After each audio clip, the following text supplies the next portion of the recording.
একটা অশিক্ষিত ভিক্ষুক, যেটা কিছুই বোঝে না, আগা পাছা কিছু জানে না, পড়াশোনা নাই, ও মানুষের দুয়ারে দুয়ারে গিয়ে বলে লা ইলাহা ইল্লাল্লাহ, মামা কিছু ভিক্ষা দাও। কথা কয় না কেন? এটা অশিক্ষিত ভিক্ষুক।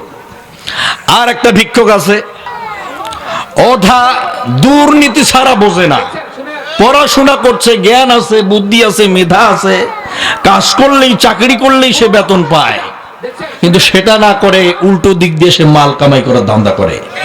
এটা যে শিক্ষিত ভিক্ষুক। থানা থেকে শুরু করে নিয়া ইউনো, টিউনো, এসলেন্ট, প্রতিটি জায়গায় আজকে ঘুষ দিয়ে সয়লাভ হয়ে গেছে। কথা বলে না। আমি কি ভুল বলছি? সত্য না মিথ্যা? এটা সত্য, মানে বাস্তব। আমি নিজেই সাক্ষী। এই জলঢাকার মাটিতে রেজিস্ট্রি অফিসের মধ্যে অহরহ ব্যাপকলি প্রতিটি পকেটে পকেটে ঘুষের টাকা ঢুকতেছে। জলঢাকার সাংবাদিকরা এরা কি করে? এদেরকে খুঁজে খুঁজে বের করতে হবে। কথা বলেন ঠিক কিনা?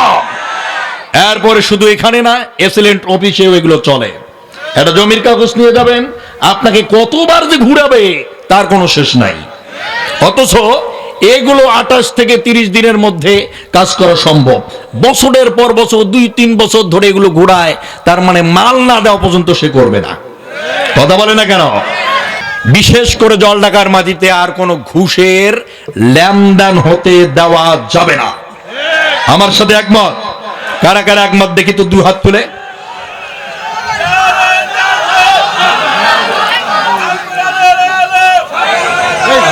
বাংলা আমার জন্মভূমি, থাকি জলঢাকায়, দুর্নীতিতে দেশ বড়েছে, চলার সাধ্য নাই, জাতির হবে কি উপায়, মদের হবে কি উপায়। অফিস আদালতে আছে কত ঘুষের ভয়, সরকারি বেতনে বেড়াদের পেট মোটা না হয়।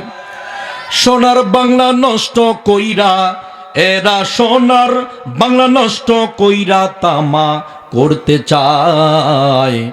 এরা এদেশের শত্রু, ওদের চিহ্ন করা যায়। টাকার ঘোতোয় যদি আবার কলম উল্টো চলে, সবকিছু পাল্টে যায় ওই ঘুষের টাকা পেলে।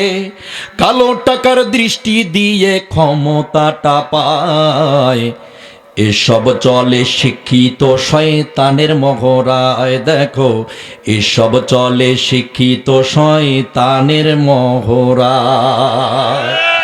এগুলো কার মাঝে চলে? শিক্ষিত শয়তানদের মাঝে। কথা বলেন ঠিক কিনা?